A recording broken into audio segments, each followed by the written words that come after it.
Well, hello, beautiful people. As usual, I'm going to wait for Mr. Butnik to arrive. I'm sure he's making himself a cup of tea or whatever. So hopefully he'll be able to make it on time and make it soon.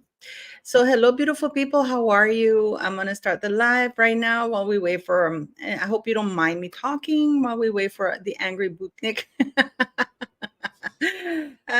Yes, we love him. By the way, have you guys subscribed to his channel? You should be subscribing to his channel, and commenting and liking his videos because he's funny. He's very, very funny. I love his take on everything, so yeah. So please go subscribe to his channel. Always like his videos. He's a lot of fun, and he's very well educated. He provides excellent commentary. And by the way, check out my new merch. I have new merch. Okay. I have hat and shirts with really funny. I don't know if you can see that little logo here. Yeah. Yes. Hello, Claudia Salas. You're doing laundry. Hello, beautiful people. I'm waiting for Matt to come. Oh, he's seen the messages. I'm sure he's coming soon. Anyways. Oh, Ginger. Well, I think he does stay a long time. I mean, let's not forget we want to keep you wanting for more. I'm excited when I do lives with Matt because you never know. I mean, I managed to catch his latest live. I don't even know. You know that I click notification, notify me. I always click and I never get notified for his lives, which is Hola, Claudia Rodriguez from El Salvador. Hello, thank you very much. Hello, beautiful people. And by the way, you know that Miss Universe was hosted in El Salvador and Miss Nicaragua won. So it's Miss Nicaragua won Miss Universe. So it's pretty cool. But whenever Matt goes on a live, I am never notified. I'm never notified. And so I always have to, and I don't have time to keep looking, at least. And it's funny because some of the channels, I only ask to be notified for 4 or 5 channels because otherwise, I wouldn't be able to. I don't have the time to be watching a lot, but some lives I do like to catch because they're funny or I really like them. They're very interesting. And Matt's is one of them. So I always have to be kind of like stalking his channel to see when he's live or even, the Twitter thing or the X thing to see when he's live, So yes, let's hope Mr. Matt comes soon. I know you've seen the message, Matt. I know you have. Oh, there you are. Hello. Yeah, I'm here. How are you, Matt? Happy New Year. Happy New Year. Same to How you. are you? Have you managed to wrestle your house back from the commies or No? That's gonna take a long time, if ever, But how are you? How's your New Year? How's your Happy New Year? We haven't seen you here for a while since 2023. Now we're in 2024. How are you? That makes it sound a lot longer than it has been, doesn't it? Like it's a whole year, probably about a month or something, right? Yeah. Everything's going well. Everything's going well for me. Which is strange, isn't it? Because I live in California, so you think if any of us was going to get ditched out of our house, it would have been me. California. But I guess in America, the system works. Newsom, no matter what he wants to do, he has to pretend to have a bit of decorum about him, hasn't he? So I'm great, really. I told you I'm sort of immune to all the wars of the world because we live in a small town, not a city. There's only about 40,000 people here. That's a lot. Yeah, I mean, it is for other parts of the world, isn't it? But not for California. When you've got a 40,000 people town out here, you sort of go under the radar. And we've been blissfully ignorant of all the problems, really. I still go for a walk. You mean that your town is not affected what's happening in California? Yeah. Like, for example, they always talk about how it's like a blue state. If you go to the pub, as I frequently do, and talk to all the locals where I live, I think 9 out of 10 are Trump voters. It's very odd. Like a lot of people from outside of America, well, and even in America. Hello to all the new people, Ruby, hello. Gruesome Newsom. Even the people in America don't seem to realize that it's not that sort of dynamic because essentially California is red, except for these big blue thumbprints on the major cities. So it's blue in San Diego and it's blue in San Francisco, it's blue in LA. But generally, if you go to any town in California with less than about 80,000 people in it, they're like farmers, and they're very conservative. You do have a people. lot of farming there. That's true.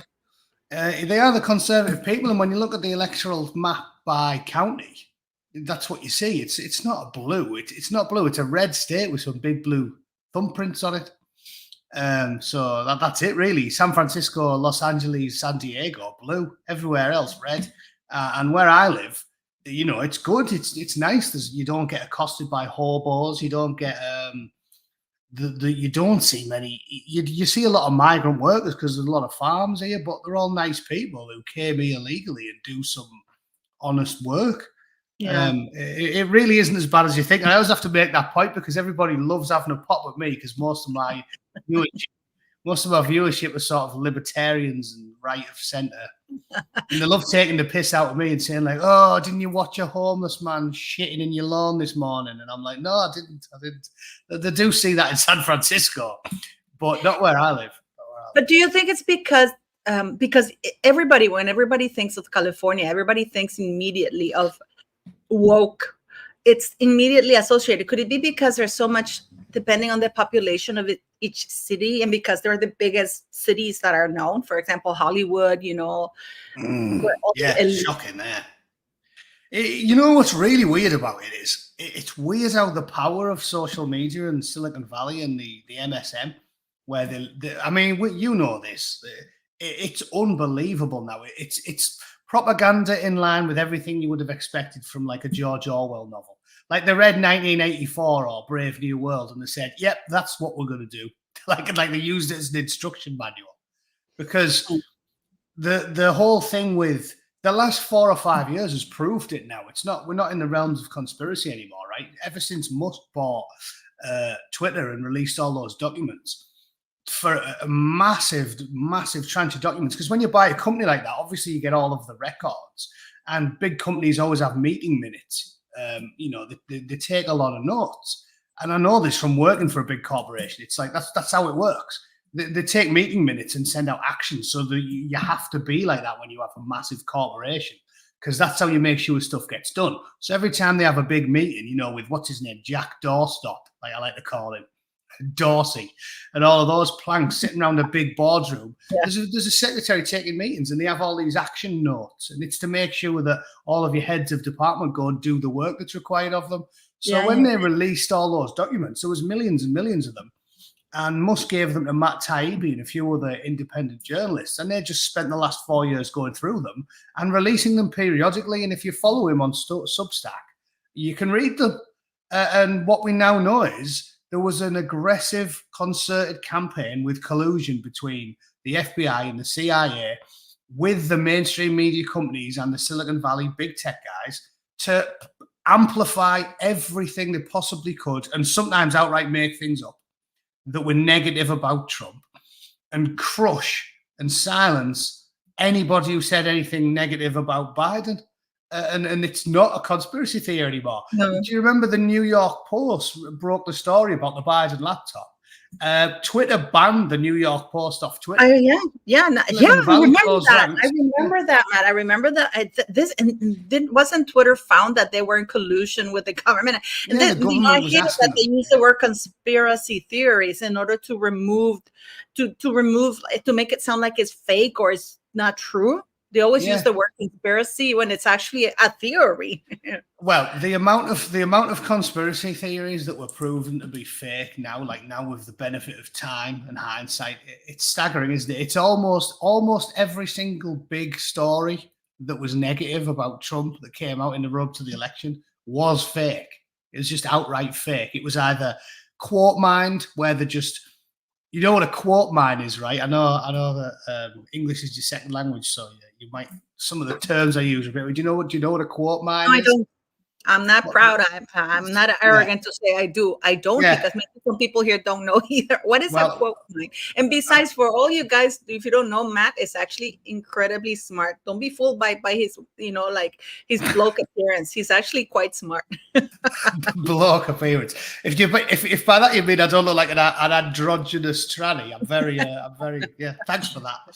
But yeah, basically, it's when you mining a quote is when you take a paragraph or a short quote from somebody like Trump, and then you purposely delete either the first half or the last half, and you manipulating, basically manipulating that.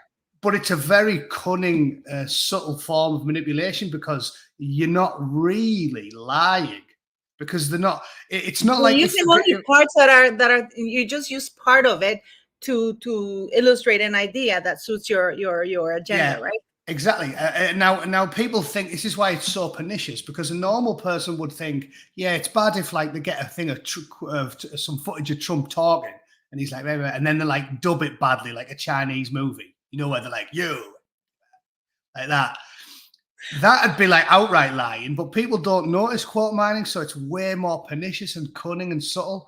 But if you do it properly, you do change the entire meaning of something. And the most famous example of it I see was during the BLM riots. And that Patrice Cullors, the woman who was running them, I think it was Patrice. No, it wasn't. It was the victim of a beating with the police or something. But she goes on television and the cameras are all surrounding her. And she goes, we don't want you coming around here smashing everything up. We need our community to function. Don't destroy any property. Don't destroy anything. Go to the white neighborhoods and smash all their shit up. Right? That's what she said. And then the media cut the sentence out exactly where she got to the end of it, saying, don't wreck anything. And if you think about how much of that is just a blatant lie. That is a blatant lie. But because they cut it out cleverly, and then they even promoted it, saying that she was a call for peace. And the CNN person there is on the TV going, and here we see a beautiful message where she calls for peace, and she's going, oh yeah, don't smash anything up. And then the literally half a second after that, she said, go to the white neighborhood and smash the shit out of it. So it was actually a call to violence, and they pushed it as a call to peace. And that's what quote mining is, and that's what they did with Donald Trump. The January 6th thing, when he said that, don't use violence, and then they completely. I was shocked. You know why I'm so. You know what I've noticed lately, that this generation, they don't have any ovaries nor balls, most of the people, because, for example, how can they sit by and allow such a lie be told like that and be okay with it and not even think? Because right now it's Trump. And you know what's the worst part of it all, Matt? And this is just my opinion, clearly. But even if you don't like Trump, the way that they've done the things that they've done against him, and they're still doing, makes you want to root for the guy. You know what I mean? Because there's no longer like a middle ground. They make you take an option, take a stand, and they don't treat you as a political opponent. They treat you as an enemy. And I've seen it in many countries like Cuba, Venezuela. Like, oh, if you're with this, you're against us. It's like a huge, it's a fostering of hatred, towards your political. And Ronald Reagan said, we're political opponents. We're not enemies. And their respect is gone. Like it's when I saw Nancy Pelosi rip Trump's speech, when he was doing this, the speaker, where was it, in Congress or something? Yeah, that was the equivalent. The Union. That is equivalent to the Queen having her speech and having an idiot behind and tearing the speech while the Queen is giving. Shocking. And can you imagine if that was Trump, if he'd done it to somebody else? That would have been arrested. He would have been arrested. There's probably just arrested him. Yeah, that's what I'm saying. It's nakedly obvious. The other mad thing is you can see it's the state that we're in, because all the people that are now voting for Trump or gonna vote for him were Democrats. Like, so I think even this is why I call myself a centrist, centre left, really, because I'm socially liberal. I'm not like an American conservative, but all but the most indoctrinated people have saw what's happened, because most of the people that are now blatantly, overtly supporting Trump didn't vote for him. Like, I didn't vote for Trump in 2016. Because I come from the UK, which is more sort of socially liberal, and I didn't really like that aspect of sort of religiosity to American conservatism.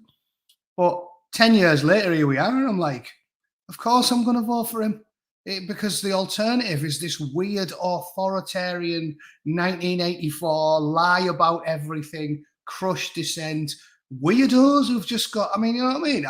And if you look at all the people that they're accusing now, none of them are Trumpers. Elon Musk voted for Joe Biden. Yeah. Like, he's told this, he's on Twitter saying, I voted for Joe Biden in 2020, but I didn't get what I voted for. I was listening to The Spectator, which is it's the eldest conservative magazine in the UK. I was listening to The Spectator yesterday, and Kate Andrews voted for Biden. Was talking to Lionel Shriver, voted for Biden. And they're both going, oh yeah, we can't vote for Biden. You know, because look what happened. We just got the far left. Everybody talked about how Biden was this steady set of hands because he'd been in politics for 40 years and all that. And he came in and it was like AOC was running the bastard country. And I don't like AOC. And I don't think if she would have ran, that most people would have voted for her. But everybody got that. So this ludicrous thing now where they're saying to everybody, the second you come out and say, oh yeah, I'll vote for Trump, or I don't like Biden, they go, MAGA boy, MAGA racist. It's like, no, I voted for Biden. Like, you can't do any more than that, can you? If you voted for Biden in 2020, you can't call anybody who now supports Trump a MAGA boy, because it's like, when it really mattered in 2016 and 2020, they voted for Democrats. So it's ludicrous. It's just it's on the face of it, it is so irrational and illogical. Anybody who says that shit, I will vote for the opposite, because I can't do irrationality. It's, you know, I'm an empiricist. I care about what's factually accurate and measurable.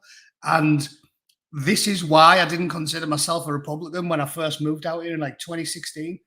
Because I'm not deeply religious. I'm a boring, wishy-washy sort of, you know what it's like, the Church of England. It's worthless. It's worthless. I was born and raised in the Church of England, so I was always basically agnostic. So when you get the Bible thumping, fire and brimstone preachers in America, it sort of turned me off.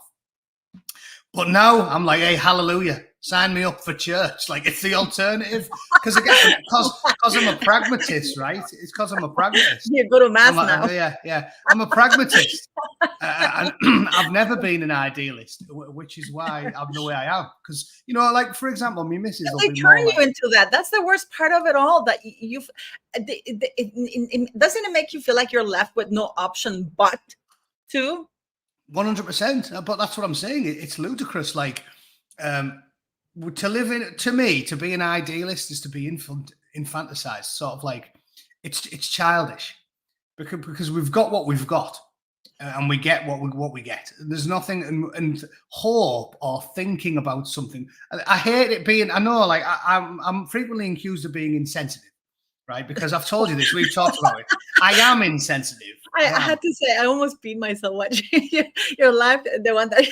Oh yeah, but I can't help it though. You guys have to go watch it. I'm not gonna talk because I don't want to ruin it or spoil it. But I was just laughing when but you were a little bit left leaning there, because you were doing a preamble, like kind of justifying what you were about to say. But justifying the horrendous thing I was about to say. But this is the thing, though,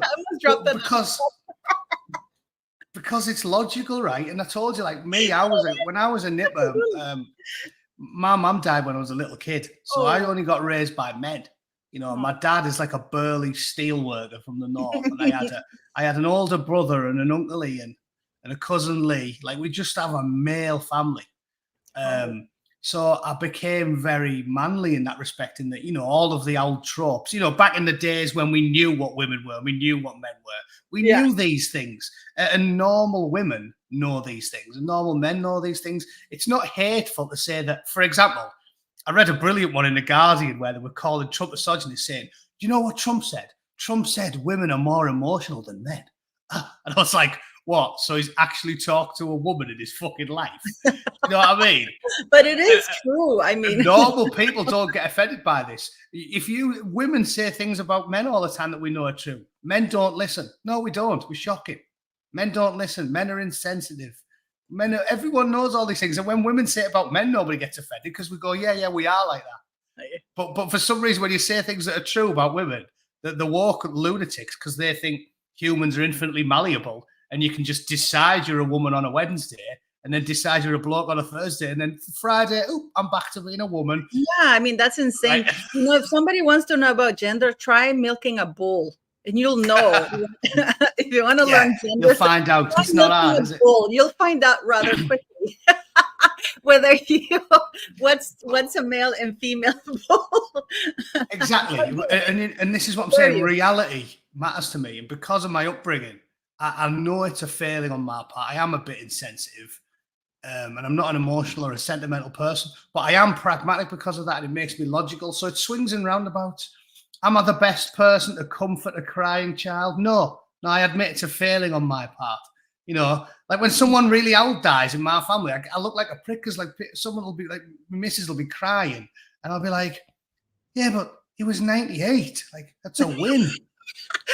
You know, I know, but one still cries, you know. It's like, yeah, and that's what I mean. I'm learning it's a failing, and they're like, yeah, I understand that. Failing, you know. No, I disagree. It's not a failing. For example, my son cries because I raised him, and maybe because he went through so much as a child, you know. He's very emotional, but he's also it's such a weird combination because, you know, my son is he's studying aerospace engineering. He's very introvert. You know, he learned to internalize everything, and it bothers me because, you know, I don't know what he's thinking sometimes. At the same time, he's very emotional, but, you know, this is Latin America, and he has you know, like a mother in Canada, we're more. Maybe because he grew around women, he can express himself more, you know. Well, that makes sense, right? That's why I'm a big believer in a nuclear family as well. Again, I'm a centrist in all things. I think everything through logically. I'm not a big believer in the nuclear family because of any religious or sort of quasi-moralistic reasons. I'm a big believer in the nuclear family because it makes logical sense to me. Because I've realized as I got into my 40s and you become more self-aware and you read voraciously, I realized that my failings as a person, such as they are, is because I didn't get raised by my mother. I do realize it. I'm a little bit too manly. Didn't you get your grandmother on your mother's side? Any of your grannies? My Nana Hilda basically raised me after me. She looked after me and my brother, but she was the only woman in the family, and we always laughed about it because even when my brother had kids, he has 2 sons, and my cousin Lee had kids, he had 2 sons, and my uncle Ian. It's like we were a manly family. And my Nana Hilda, everyone used to laugh, was like a bloke, like hard drinking, stabby sailor, like my Nana Hilda. She's a lunatic. So I never had that influence, and I realize it's a failing. So the reason I'm a big believer in the nuclear family, which, you know, advocated by the churches and stuff, is because you need balance in all things, like yin and yang. You need balance in all things. Yeah. Like I believe that in everything. I believe it in everything. Like just as night follows day, you know, you should go to the gym and you should also eat some birthday cake, or you should, you know, if you have a very manly father figure in your life, then you need to go to the ball game with him and play some rugby, and then go and hang out with your mum for a little bit and learn about compassion and empathy and all the things that women are much better than men at, you know. And that's what I say about the trans thing that makes me appear to be right wing and pisses off all the woke, because I refuse to tell a lie. And I refuse to be told I have to tell lies out of compassion, because to me, I think the biggest compassion is to be honest with me. Yeah. I never, ever wanted to be lied. Another reason I think that's affected me is because when my mum was dying, my mum and my dad sort of hid it from me a little bit. Oh. I've talked about this on my live stream. You've probably heard it because you've been following me for a long time. When I found out it was terminal, I was like 8. And they were lying to me because they thought, you're a kid, you can't understand it. Like, oh, she'll get better. And I only found out she was dying when I was arguing with a kid at school. Matthew Hammond, he was called, the little shit. I still remember his name. And he said to me, who cares? I haven't heard this story. He said, who cares if your stupid mother dies?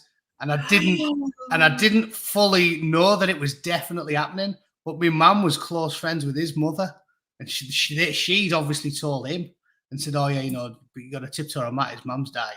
So I didn't know until I went home, and I went home at like 8 or 9 years old and said, like, "What's the crack here? Like, why is this kid telling me this?" And then my dad told me, and ever since then, I've always thought like kids are way cleverer than people think they are. Yeah. So you should be honest with them. And that's what I mean. Like with me, I always have been. You know, like when it's easy for me to say because I'm not a parent, I'm an uncle. You must have been a hit with women being so honest. Yeah. Does this dress make me look fat? Yeah, you look a bit like. What are you wearing? What are you wearing? No, but like, you know, I'm a bit brutal. And, you know, my nephew would ask me questions about stuff. I just tell him the truth. It's like, no. Why did your cock get hard? Well, son, let me tell you how it works. You're not going to be that interested until you get to about 13. But then, you know, I wouldn't do the birds and the bees and the cabbage patch and the stalks because I think kids are clever. Like, I hate it as well when you see people talking to children and they put on a weird voice. You ever notice that?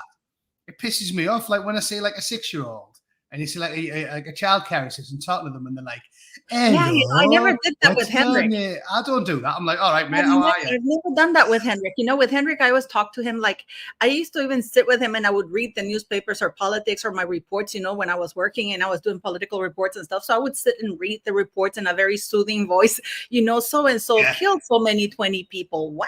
But, you know, like telling a nice story. So it wasn't really what I was saying. It's the delivery of it, like somebody said, you know. But, you know, I wanted to ask you something, Matt, because I don't know if many of you know this, but Matt is actually a veteran in the UK military. And I know you hate it when I say thank you for your service, but I always do. And but many people ask me this because a lot of people, when I told them that, you know, when they know that, can you ask him, you know? So I am going to ask. I'm going to share the screen for you to see it and tell me whether this is possible, because you had been on tours, right? Yeah, 5. Okay. There is this article, because a lot of people ask me to ask you this, that Harry was at Camp Bastion, and this is when, which left 18 soldiers killed or wounded, and they threw like bombs, mortars, you know, grenades and stuff like that. And after they unsealed the documents, it was found out that he slept through the entire thing. Is it possible if you're in a camp to sleep through something like that? Yeah, it is. It's possible. Bastion's a massive camp as well. I've been to Bastion. And the devastating attack thing makes it sound a lot worse than it actually is, obviously, because they're just going off the casualties. But what that will have been is that will have been the bog standard indirect fire attack that they always used to throw at us when we were out there. And there's no accuracy to them. So there's 100 IDF attacks a month. 99 of them, because there's no accuracy to them, they're literally using improvised mortars and rockets. They lie them down on like a tree, like a felled tree or something, put some rockets or fuses on them, light them and run away. You know, like I said, this was my bread and butter. Like I was in a commando unit and we used to do force protection for all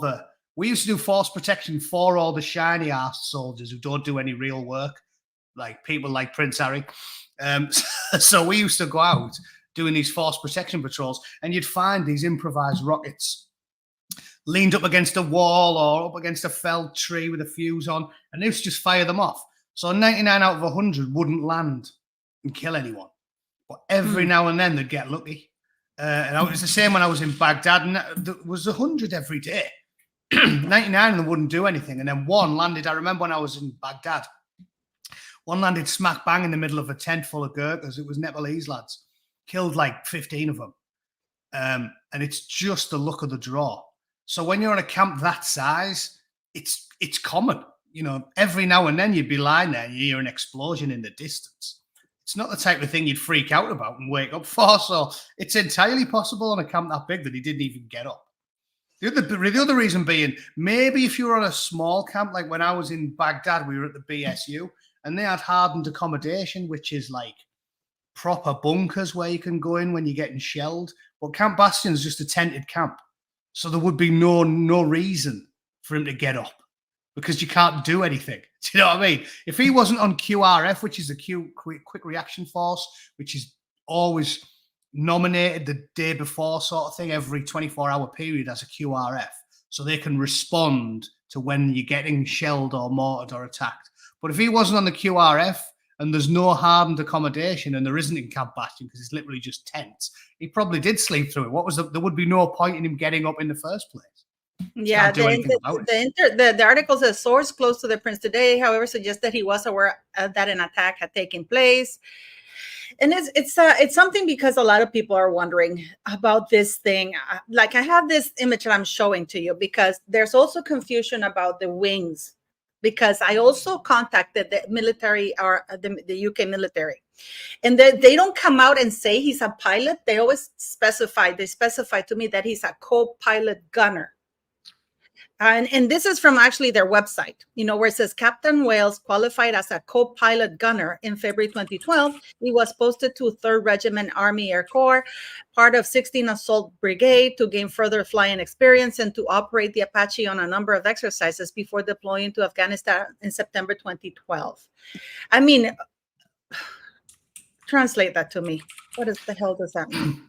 Yeah, well, an Apache has a crew of 2. You must have seen, there was famous pictures of my regiment because we did a daring daytime raid on a compound to retrieve a fallen soldier. And they had guys sitting on the wings, which I don't think I'd ever been in one of these helicopters. Have you been in these helicopters? I haven't been in an Apache, but this is what I'm saying. Lads from my regiment were on an Apache because they're not supposed to be used for transporting people. It's a 2-man helicopter. But what happened was there was in fact, I'm going to show you. I'll send you a link with it because it was a really cool photo. But it just so you know what I'm talking about with regards to the Apaches. I know that he was in the front, and one of the things that the military said is that he is to manage the sensors and the radar readings and the shooting, and if need be, he could land if there's in case of an emergency. He's able to land the Apache, fly the Apache thing, the Apache helicopter. Well, the short version is it's small. Did you send me the link? It's a 2-man helicopter. I'm just trying to find a good photo. This is the Guardian story I've got, but it's a bit of there's no good photograph of it. I will have a look in a minute. But anyway, the short version is it's a 2-man helicopter, and they are small. They're there for fire support. They're not like a Chinook is a big helicopter. They're what you carry people in.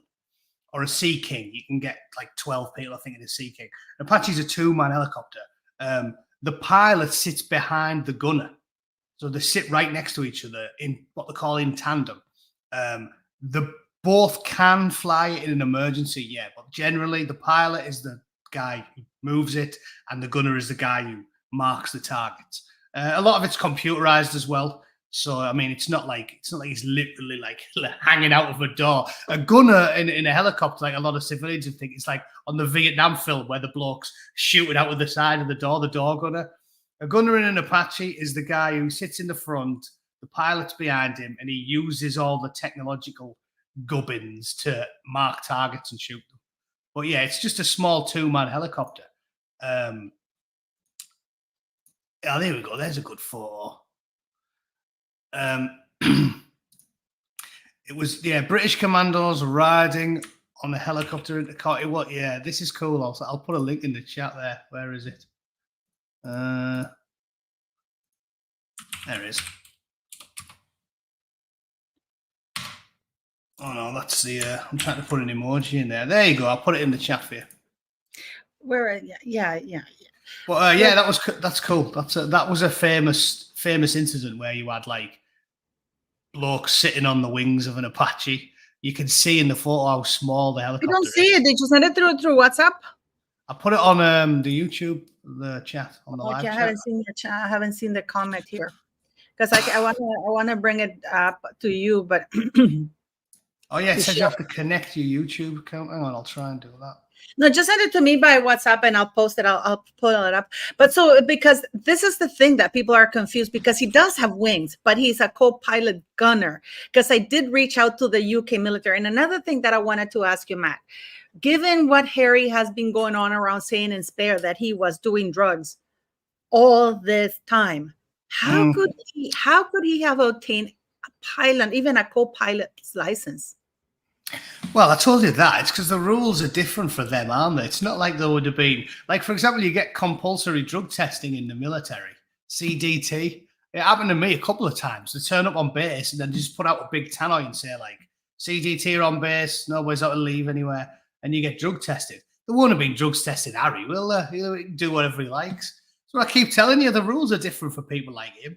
And do what he wants. If that was me and they found out that I'd lied on my, because when I was applying for my green card, I had to do tons of shit. I had to do drugs testing.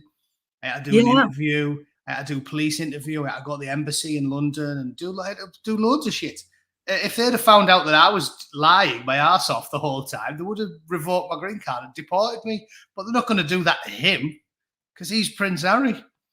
This is almost going back to what I was talking about earlier about being pragmatic. Like, of course. But they've done it to other celebrities. They've done it to, because the difference between Harry and the other celebrities is the celebrities don't go boasting about it, Matt. I mean, people talk about this famous one, Justin Bieber, he's Canadian. So the idiot doesn't go and do a world tour or a book tour advocating for the use of drugs and bragging how he uses them, when he's using them, which drugs work for him or not, while he has a visa in the United States, because he would be kicked out. I mean, he's being found or they suspect, but he doesn't come out and he doesn't go on the, for example, Jimmy Kimmel. Oh yeah, please do mushrooms. They work for me. The psychedelic thing. He hasn't done that. I mean, if they catch him, things might happen. But even if it's Prince Harry, I still think that it's like he's, it's like boasting about it. It's like, catch me if you can. There's nothing you can do to me. I mean, I find it appalling. But I mean, how can he have? Do you think he has a full pilot's license or just a co-pilot? Like I said, I know that as a gunner, you have to be able to land it in an emergency. So he's going to have covered it as part of his training, but he might not have just climbed the ranks or done the courses, because everything in the military, because it's the reason it works. Everything in the military works off courses. Essentially, you go on a course, do it for 16 weeks or 20 weeks or whatever it is, and then at the end of it, you have a sort of week-long text exercise where they stress you out and make things way more stressful than they would actually be in a war. And it works perfectly if you think about it. Like, our training's 32 weeks. At the end of it, you do a final X, and they press you on that way more than you would be in an actual combat zone, because then they know you can perform. And that is how they do it. Like, you don't get any sleep. You're getting badgered all the time. And then at the end of it, they're like, well done, you performed. That'll be what they did with him. So he might not have just done all of his courses to be the pilot. He'll have just done some flight training. So, you can land it if you need to. But he was a gunner. Yeah, he wasn't a pilot. And that's how you can tell. He was always sat in the front. Yeah. No, I've seen, actually, there's videos, and it was like flying Miss Daisy, like driving Miss Daisy. It was like people doing that to him, because they never shown him flying a plane like they do, flying a helicopter like they do with Prince William, where you can see him taking off and landing and doing all kinds of things, but it's because people are pissed off about him getting this, I don't know if you heard this legend, aviation legend award that he's getting on the 19th in the US. You must have heard it. It's going to be, it's just bollocks, isn't it? So I'm saying, no, it's all bollocks. Like, the world we live in is created by the elites, for the elites. Look at these TV awards and shit. Like, they had one the other night I'd never even heard of it. And there was hundreds and hundreds of them there, and all this money and all this lavish party. It's like, nobody gives a shite. Like, we've had the worst year of TV. 2023 was abysmal. Everything they made was shit. I think I've never known. I made a video about it in like December 2022 saying 2023 is the year they kill cinema. And I was prophetic, because you look at how bad that last year was. Everything they made was shocking. All the stuff that was supposed to be good, you'd rather watch the house burn down. The new Indiana Jones was shocking. The new Star Wars was shocking. They all lost money. All the Marvel films were terrible. Everything they made was shocking. And yet they still have these big parties. They've literally lost billions of dollars. So they've lost billions. And they have these lavish parties going, oh, look how good we are. It's like, isn't it insane though? Isn't it insane though? Like, don't you find that, like, almost people in the military are incredibly offended by this, because I got a lot of emails from veterans like, Paula, did you see that? This mother effer, it's like, doing that. And like, and I have to tell people that's not a military, that this is not the Air Force making him a legend of the aviation. I mean? Yeah, well, think of it this way, just to put it in context. Yeah, please. I deployed 5 times. I was in a commando unit, so not like a bog standard army infantry unit. I deployed 5 times. I earned my Green Beret. I was in a commando unit. I was doing advanced to contact patrols in Kajaki, where advanced to contact basically means you go out and you walk very slowly towards the enemy until they shoot at you, and then you kill them. That's what an advanced to contact patrol is. In Kajaki, we were doing advanced to contact patrols. If we did 100 patrols, we engaged the enemy on 99 of them, right? And what did I get when I left? I got a Twix and a bus ticket. Oh my God! Now I'm gonna have cravings for Twix. I haven't eaten Twix in such a long time. I got a Twix, a sausage roll, and a fucking bus ticket. That's what I got for going to war 5 times. He gets a legend of aviation. I mean, it's fine. It's fine. Whatever. I said I don't care. I'm a pragmatist and I'm a stoic, so I don't care. None of it bothers me. I know that's how the world works, and it's fine. It doesn't even confuse me. I'm just confused by the people that get confused by it. Life's not fair, and it's set up by people like Prince Harry, for people like Prince Harry. He does nothing and he gets 10 awards. You crawl 10 miles through a minefield and perform CPR on a dying child, and you get nothing. That is how the world works. You got a Twix. It's fine. Yeah, I did. At least I got a fucking Twix. And I like Twix. I like Twixes. Me too. But they don't sell them here. There's honesty and truth asking. I'm real thick here. I have no qualms that this one did not qualify as pilot. Why does the pilot sit in the back? And I mean, it's an honest question. I mean, is it because they're higher above and they can direct the thing? Why do they sit in the back? It's just the design of the helicopter.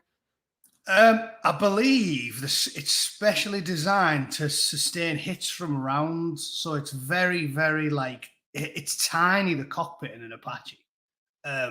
It's probably, again, I'm not an aerospace engineer either, so I can't answer this 100%. I was a fighting soldier, not a pilot, but I know for a fact it's because an Apache's tiny, and it's going to be all down to the angles and the armature. So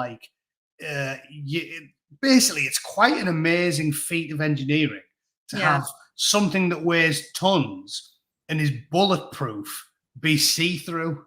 That's basically the crew compartment of an Apache. It's pretty amazing, really. They reckon that the glass that you can see through can sustain hits from 7.62. If someone unloads an AK-47 at an Apache, the pilot, it won't penetrate the glass because it's not glass. It's basically armor that you can see through.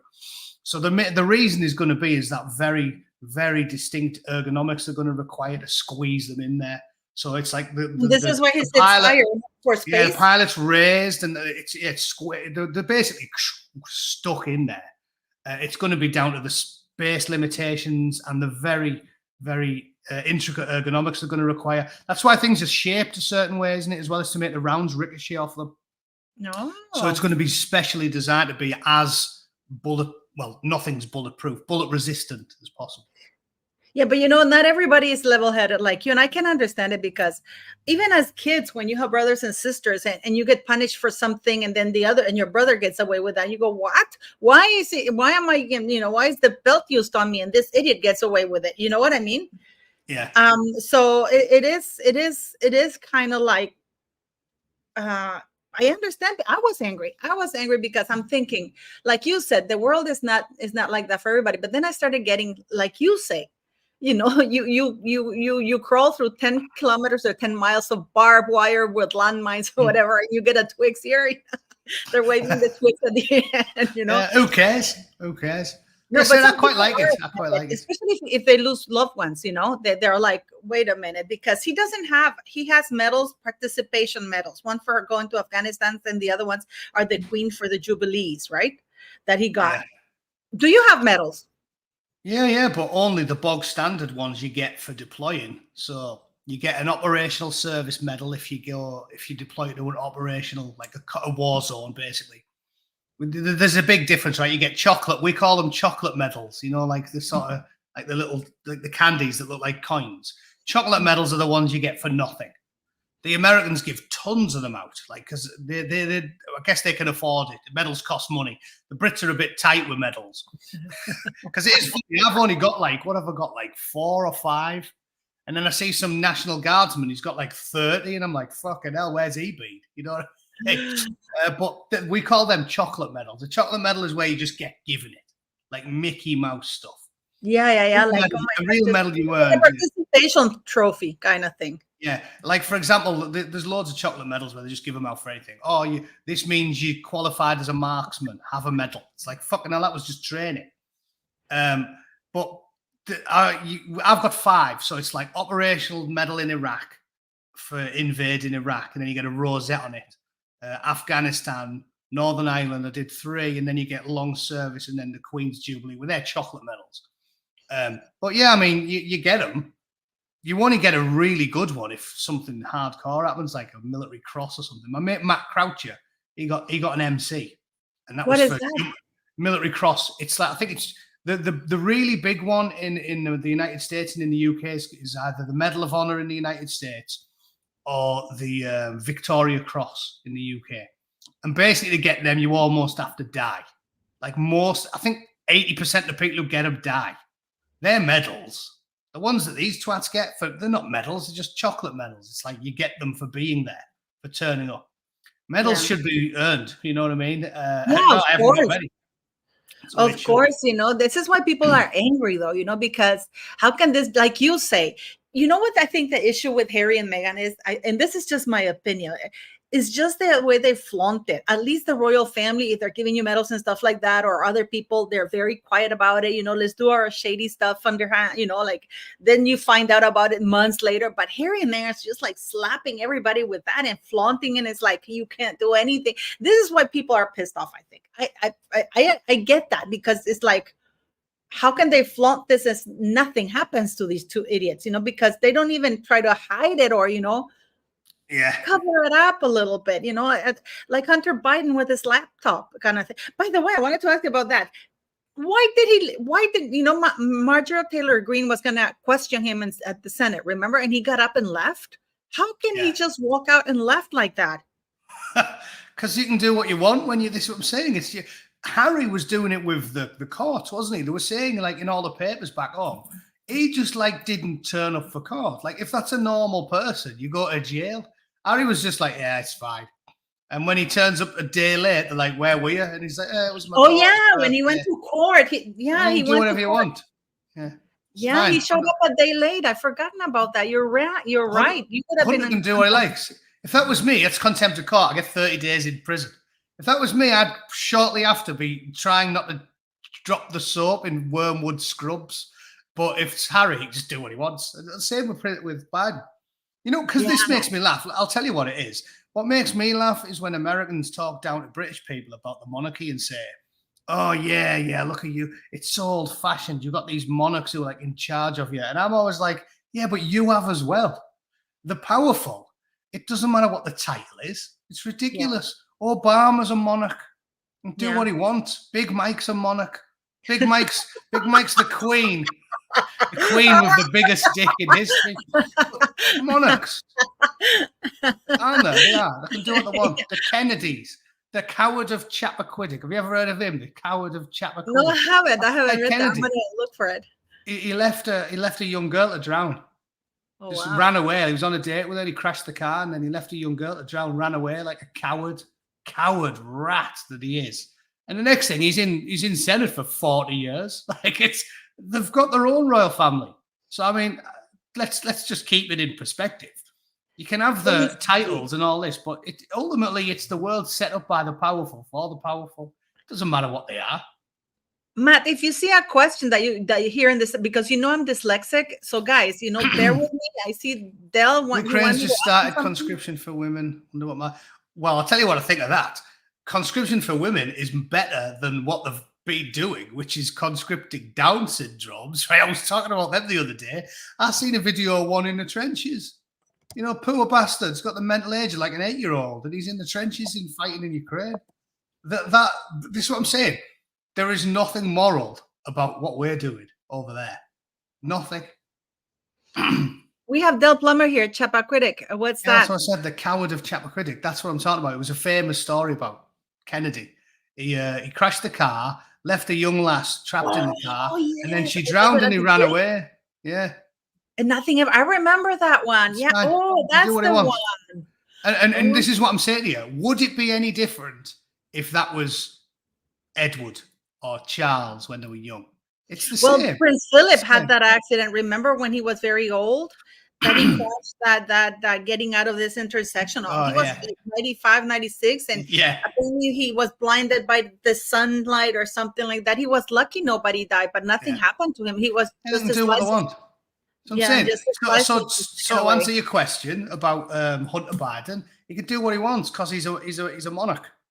These scumbag politicians are monarchs in all but name. They just change the name. They can do what they please.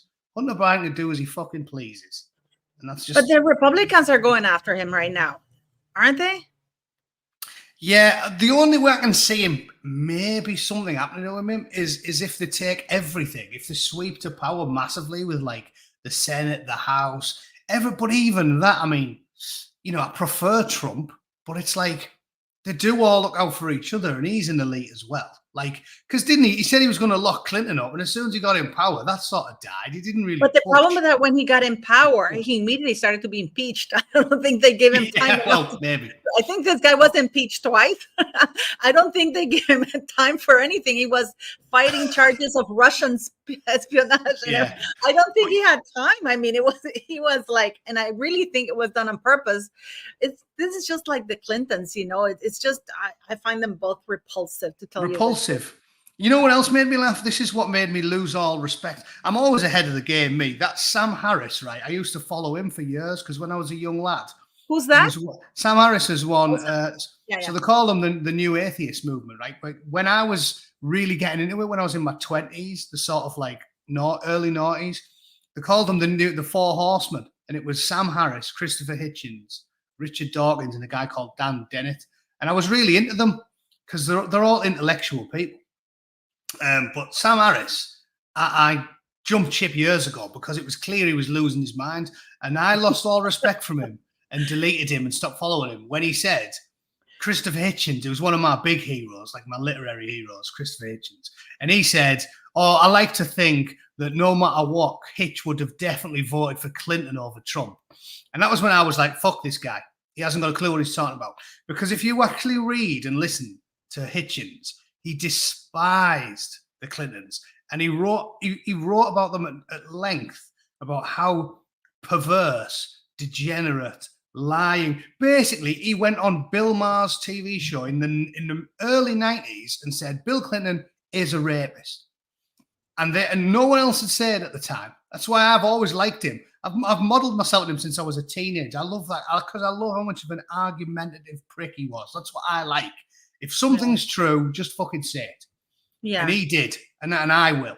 And he went on television when everybody else was shutting up, and he was like, Bill Clinton's a rapist. The videos are on YouTube. They're amazing. He was just there. I'm telling you, they were like, there's all these people in the studio audience. You caught me hard there. That's what he's like. Just blasé. And that's what I'm like.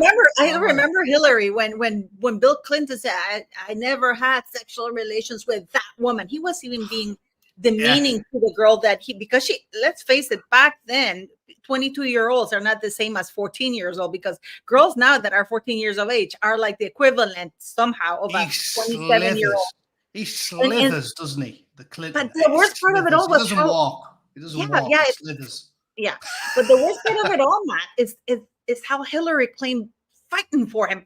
Oh, man, it's the women who are disgusting. And I'm like, and she's a feminist. I know. Yeah, of course she is. Yeah. But this is what I'm saying. I'm a feminist because I think women are tough enough to take whatever you throw at them. My old tough Nana Hilda, I told her, stabbed me granddad and told a convicted murderer to fuck off in the middle of the supermarket. Tough woman. She can handle it. These people who call themselves feminists, they aren't, because they either infantilize them and treat them with fucking kid gloves all the time, or just when it suits them, say the most staggeringly hypocritical things like believe all women, and then the second one of them is telling you, oh yeah, Bill's a rapist. She's like, fucking women, lying sluts. Do you know what I mean? And it's like, so I'm saying, who's the feminist? Me? I'm a feminist because I treat women with the respect. I.e., I tell them to fuck off if they deserve it because I know they can take it. And B, if one of them starts talking absolute bollocks, I will argue with her as aggressively as I would any man. That's feminism. I love that. I love that. You know, when we engage, and the thing is that the art of debating, or even, you know, like, I remember with my mates, I still do that with my buddies, you know, like when we talk about politics and we make fun of each other's beliefs, or, you know, we give each other jokes about it, or, you know, but nowadays you can't joke about it. It's like it's illegal to joke about it, you know. That's like I said, but I honestly think he is a rapist. When you listen to Hitchens talking about it, it's like it's undeniable. And the amount more people have accused him of rape than have credibly accused Trump. But this is what I'm saying about them just outright lying. If it looks bad for Trump, they amplify it, and if it looks good for Biden, they amplify it. And this is what they do, because more people have credibly accused Bill Clinton of rape than Trump. But when they say it, they go, oh yeah, believe all women. And then a woman says, Clinton's a rapist and Biden basically acts like a paedophile. They go, no, women are all lying sluts. Don't listen to a word they fucking say. It's like, oh, okay, then. Footsie girl, I'm sorry you went through that, you know. It's too bad that nobody... Does that happen, Matt, a lot? Do you think? I actually, you know what? I have a friend of mine, but he is gay, but he was assaulted, and he's in the military, and he went to complain, and nothing happened. He was actually dishonorably discharged for bringing this up. But does it happen in the UK? Of course it does. It happens everywhere. Like I said, that power dynamic's global, isn't it? It's whoever's in charge makes the rules. And they're staggeringly hypocritical. They do as they please. It's just the way the world is. As I said, you've got to embrace it. You know, the American military use the term embrace the suck. This is something I really believe in. And like, you've either got the personality or you haven't. Like, nothing knocks me off my stride. Like, the worse shit gets, the more it makes me laugh. Like, and I'm on there making my comedy YouTube videos, and everybody's always like, oh, how can you laugh about this? I can laugh about anything. Like, anything. We laugh about things here, you know. We laugh about things, and people. I know that a lot of foreigners, when they come here, you know, and I laugh about it because my dad, you know, he's Canadian, but I was born here and I was raised a lot of time in Canada, but a lot of time here too. And I travel a lot because of my father's work in Latin America.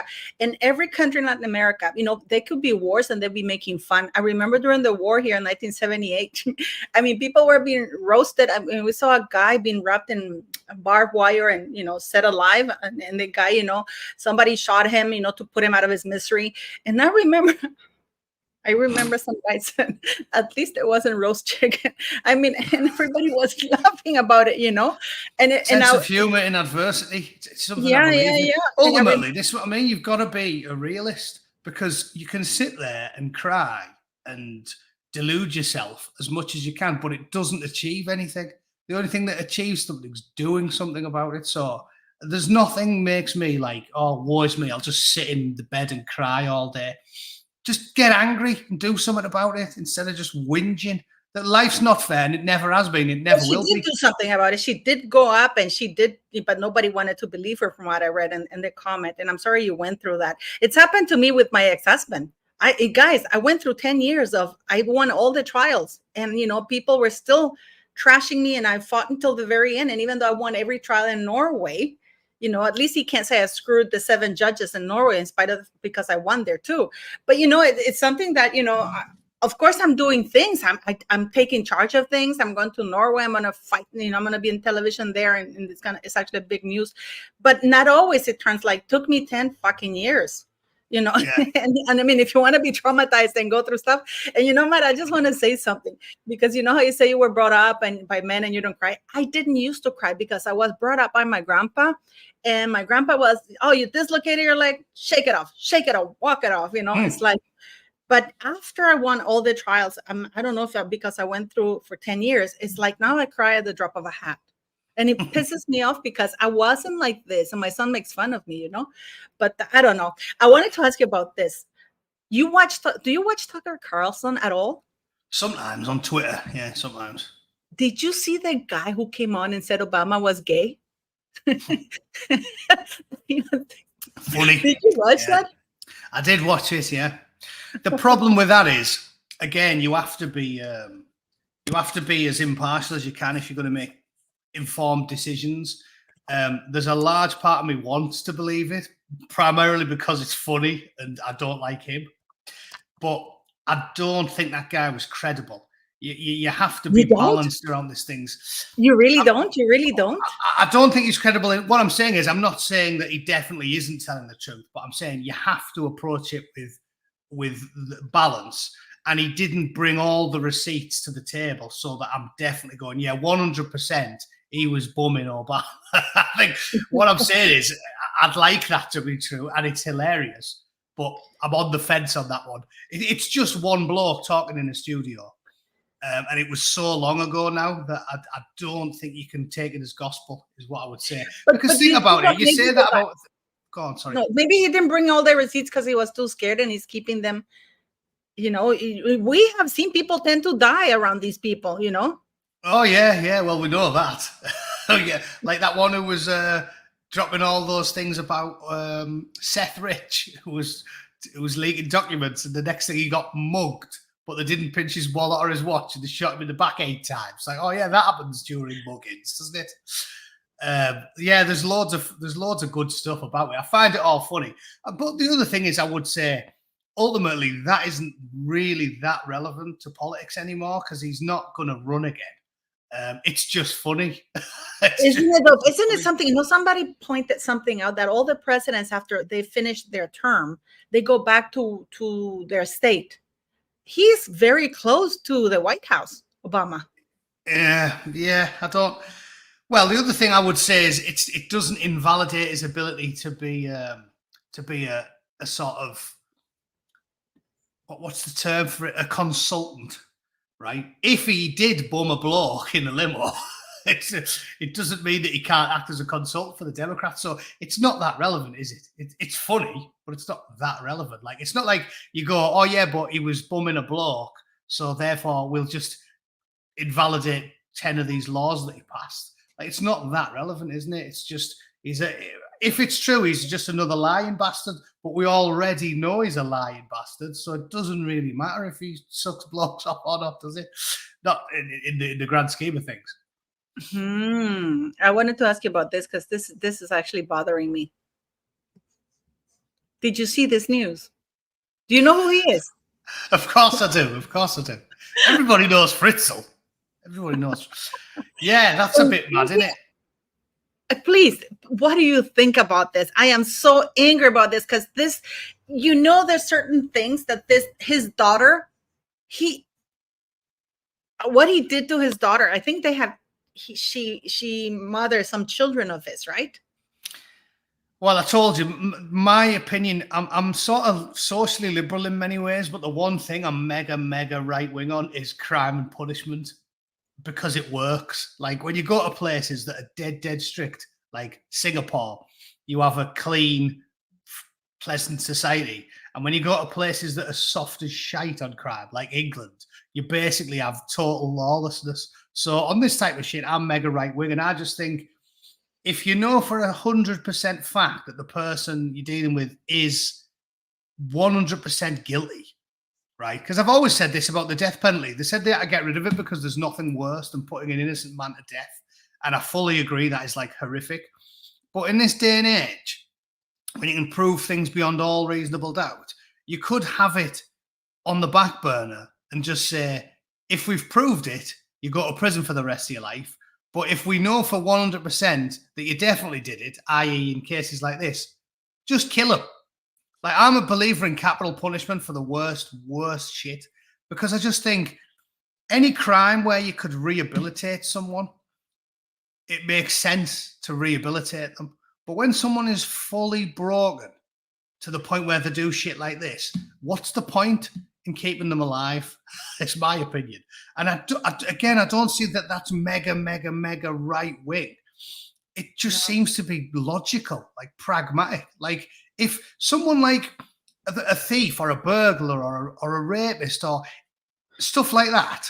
You can understand there might be like some circumstances, like a rapist might be like, he had a really, really messy divorce and he attacked his wife and it was just like trying to hurt her in the worst way possible.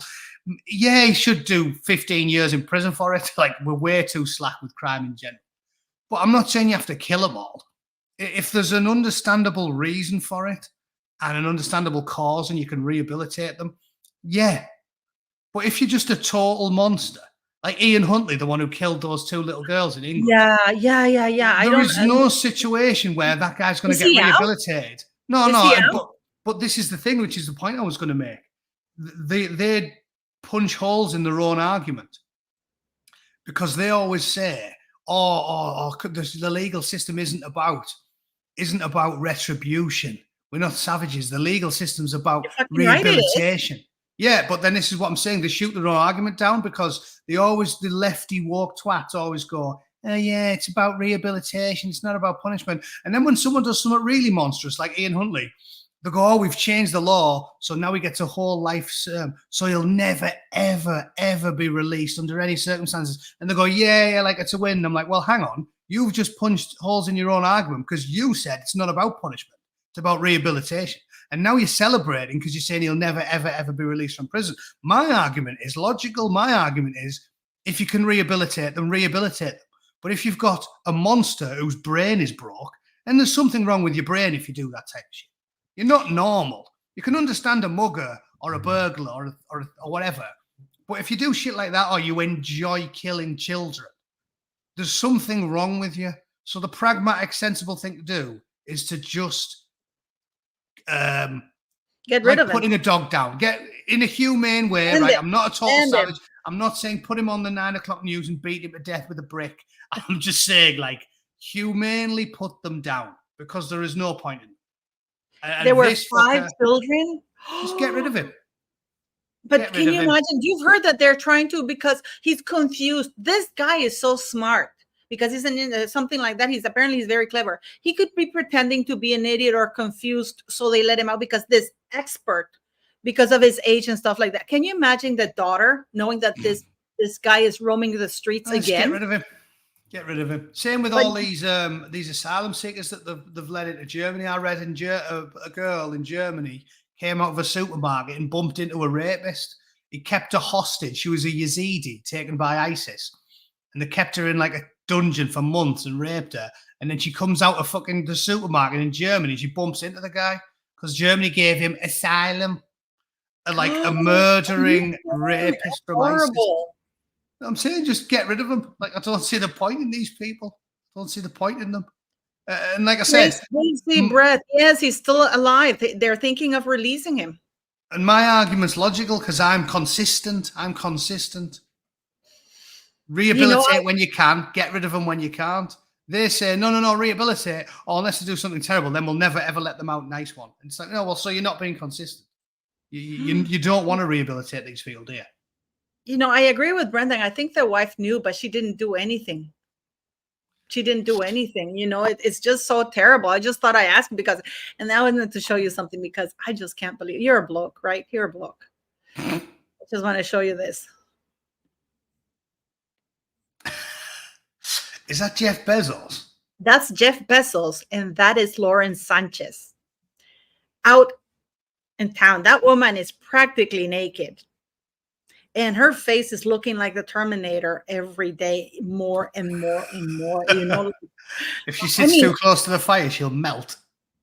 I'm serious. Look at her face. But I mean, why do you think Jeff Bezos is doing this with this woman like that? You're a man. Would you want your missus to go out like that? And like he's dressed properly. No. Well, again, no, it's these people are not normal. Like they've become obsessed with like the public eye being on them. He knows if he goes out looking like that, stood next to her, he's going to be on the front of every paper. So I would have to credit him with some intelligence and think there's some reason he's doing it, whether it's for publicity or whatever. Like there's got to be a logical reason behind it. It's not like a guy his age. He comes down dressed like that and he goes, brilliant. I love that. You know what I mean? You know what I'm saying? Again, you have to think of like pragmatically. A normal bloke She comes downstairs and he's going to have gone, are you having a laugh? Everyone in the world's going to see you gusset. That's a terrible idea. And then she might have gone, yeah, but, think of the headlines, think of the news. You'll be on the front of every pit. And he's gone, oh, yeah, I suppose we can do it then. She's not going to just walk downstairs like that and he's going to be, nice one. I love the idea of strange men pulling themselves off over pictures of you and me walking down the street. I don't think he has the balls to tell her, don't wear that. Because I really think she's the one wearing the pants in that relationship, like. It's an hard one, isn't it? You can't get inside his head. Who knows? But you would think there's got to be something logical when she's going out showing the world a fucking beef curtains. I don't think he must. You know what I mean? She walks down the stairs looking like that. He knows. Unless he's wearing sunglasses because he's like Stevie Wonder and he can't see anything. He might be partially sighted. He thought she was wearing overalls. Our Sal says he likes it, Paula. Do you as a man would like that though? Because another one, Mata Cardiel says she's doing it for him. But if she were doing it for him, she would do it in private, because you want to see that for yourself. That's almost like lingerie. Well, I've told you, again, I'm the most boring, stereotypically English man ever. I don't even like lingerie. When it comes to buying my missus a present, I'm like, should I get you something useful? If we're gonna do something in the bedroom, I'm just like, well, just take your clothes off and I'll be in 5 minutes. I don't see any of the point of the preamble because I'm a boring Englishman. I'm like, what's the point? I'll just fix this thing and then you can brush your teeth and take all your clothes off and I'll be in there in 8 minutes. I don't do any of the preamble, go to Victoria's Secret. If I'm going to buy her a present, I'm like, I want something useful. Do you want me to get you something useful? Of course. You know that Lauren Sanchez is also going to be awarded an award at the Aviation Legends of Aviation Award. She's going to, but I'm sure that Jeff Bezos bought a lot because she's actually getting the proper award. And she's a pilot or something. She has a school or flying things and stuff like that. And she's an Emmy winner before she met Bezos. So she's going to get an award from Legends of Aviation where Harry's going to be, that day. I wonder if she's going to show up. Yeah, comes to get the award wearing a gimp suit. It's disgusting. I'm sorry. And I'm not old fashioned, but it's like this woman could have worn. I'm pretty sure she has on speed dial all the main designers worldwide who could have designed something sexy, but not without having to see her equipment, let me see this about Ian Huntley got minimum 40 years. Why wasn't he coming up? He was coming up for parole or something like that. I thought he got a whole life term. They'll never let it. If they let him out, the public will go mental. He literally takes pleasure in killing children.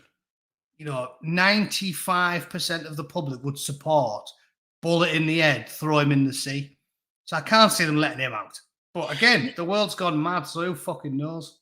It's like who Anders Behring Breivik is? Of course I do. Okay, this is the guy who killed 69 kids on Utøya, which is an island in Norway, and then he blew up a bomb in the center of Oslo. I mean, this guy really planned it well because he knew that. I don't know if you guys know this, but in summertime, because the weather is so terrible in Norway the entire time, in the soil, the earth is frozen. They do all the repairs for the highways and stuff like that in summertime, and because there's hardly any sun, pretty much. And they get 8 weeks vacation.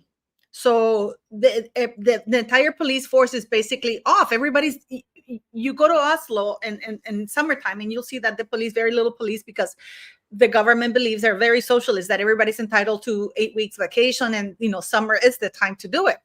So he knew that there was going to be little police around there, there were roads being built and he planned it to everything. Planned it meticulously. Yeah.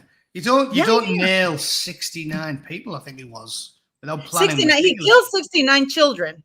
Yeah. And he wounded a bunch of others. But I read the book about him. There was a book all about him. I read it about 10 years ago, I think. Called One of Us. It was a book about Anders Breivik. And, but I was there at the time. I was there when it happened, and it was just horrible. I lost my MacBook laptop.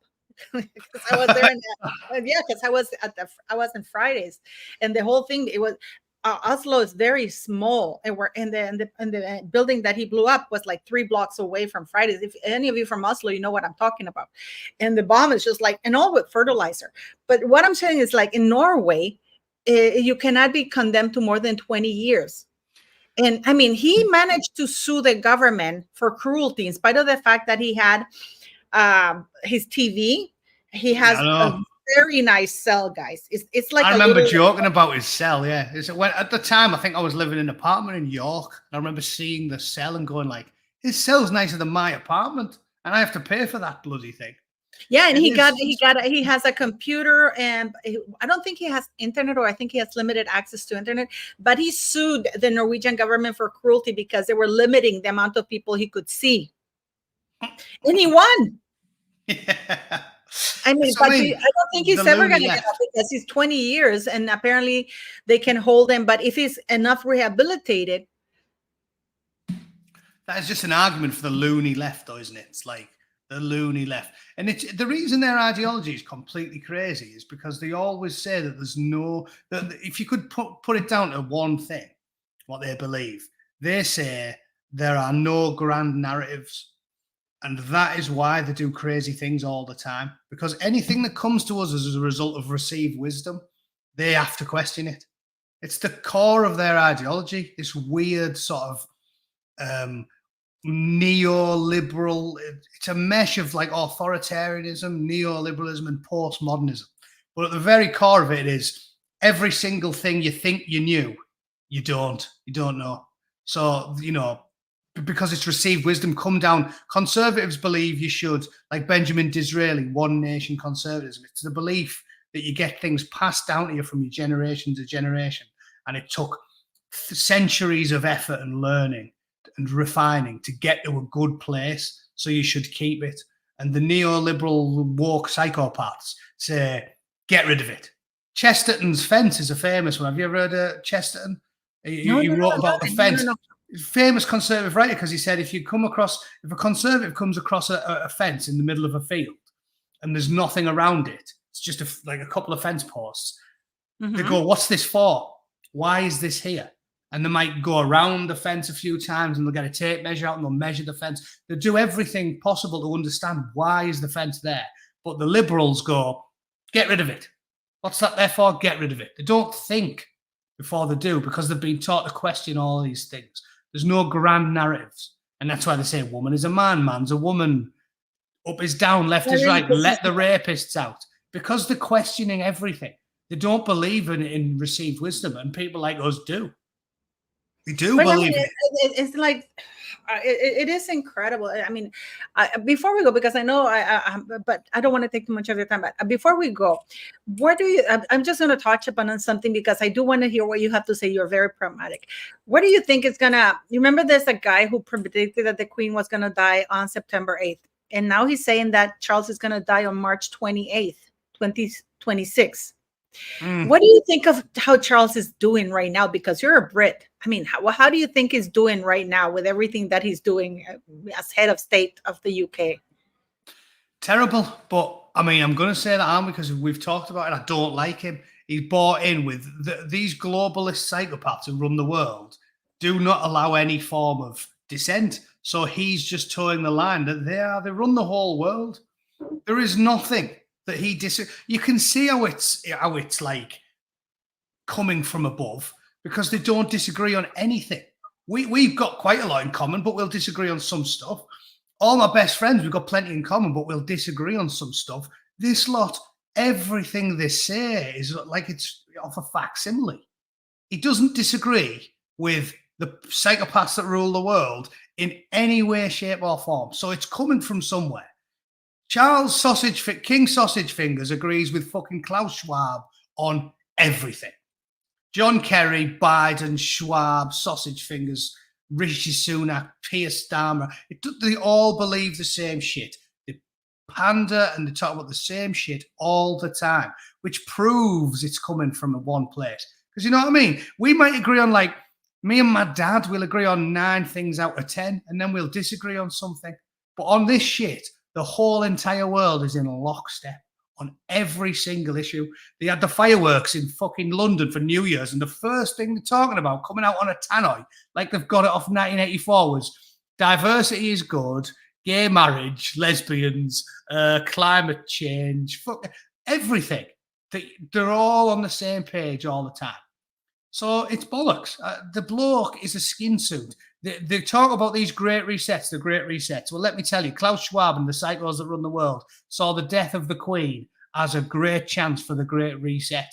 And it was install a fucking limp-wristed, wet, chinless, gibbering, jug-eared buffoon with appalling tasting women at the head of the fucking royal family.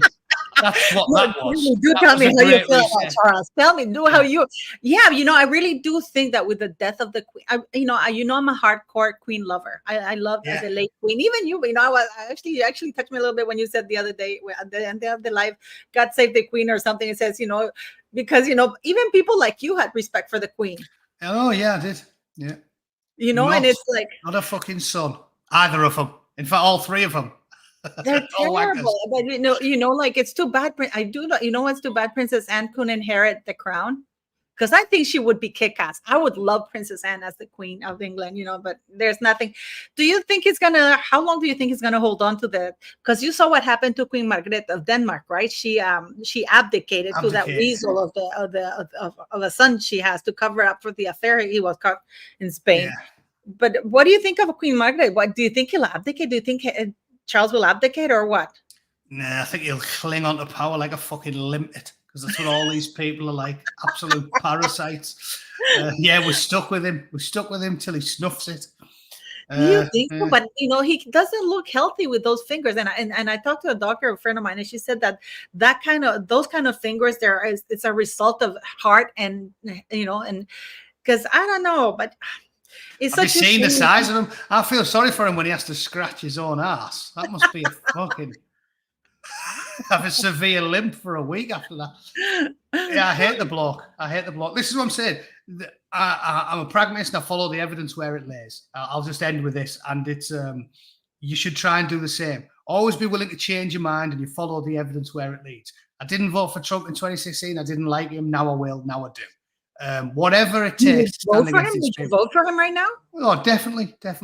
I like the monarchy. Now I don't. Whatever it takes, stand against the authoritarian psychopaths who want to rule the fucking world and crunch their iron-shod boot on your neck for the rest of your life.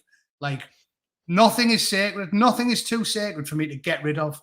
And I was a monarchist, and I like the Queen, and I like the royal family. But if that jug-eared shit for brains is going to run it into the ground, get rid of it. I'll get rid of anything. What do you think of Prince William?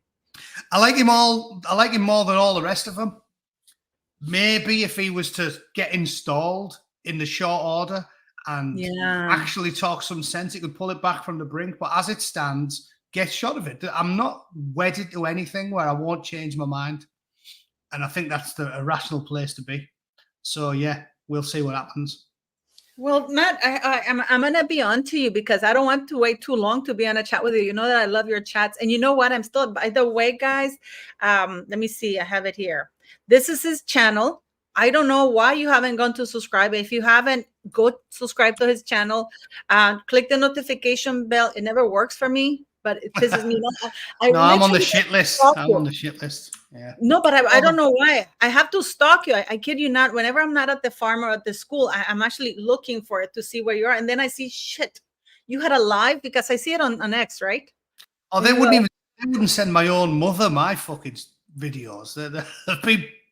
They've been messing with me since I got started because they don't like my opinions, and that's the way it goes. If you get put on the you mean list, there's no free speech? No. I'm glad we cleared that up. After the last 5 years, is anybody laboring under the delusion that we've got free speech? Probably not. But go check out Matt, because I'm subscribed to a lot of channels, but I only have time for 4, maximum 5 sometimes to watch one, and I have notifications, and because yours don't work, and you should have a chat with YouTube about it. I have to stalk you, and the problem is that, especially when I'm at the farm, I don't have good signal, and But do go check. I'm sure yours will work for you because it's just where I'm located. Matt, thanks for coming, and thanks always. And I'm going to stalk you until you come sooner, because I don't like that we take too long to wait for you. I love having you, and thank you very much for coming here. And thanks for being here. All right, cheers. You say much nicer things about me than my wife does. I appreciate it. Hey, I've seen your wife. She's lovely. All right. You tricked her into marrying you. Yeah. Funny. All right, see you later. Bye. Bye. Well, guys, please go check out Matt's channel. He's amazing. I love him. He's an amazing guy. Thank him for his service, because he's unbelievable. This guy actually has done the proper tours. He didn't sleep through any attacks at Camp Bastion. He's an amazing guy. Please go check him out. Check his videos. Subscribe. We don't have to agree with everything. We can, you know what's the beautiful that being a grown-ups people? Like I read someplace that the mind is like an umbrella. It only works when it's open. So please keep an open mind. You don't have to agree. We can agree to disagree respectfully, or even making fun of things. But yeah, go check him out. Subscribe, guys. Let's help him get out of that algorithm from hell. Okay, thank you very much, guys, and have a wonderful, wonderful day.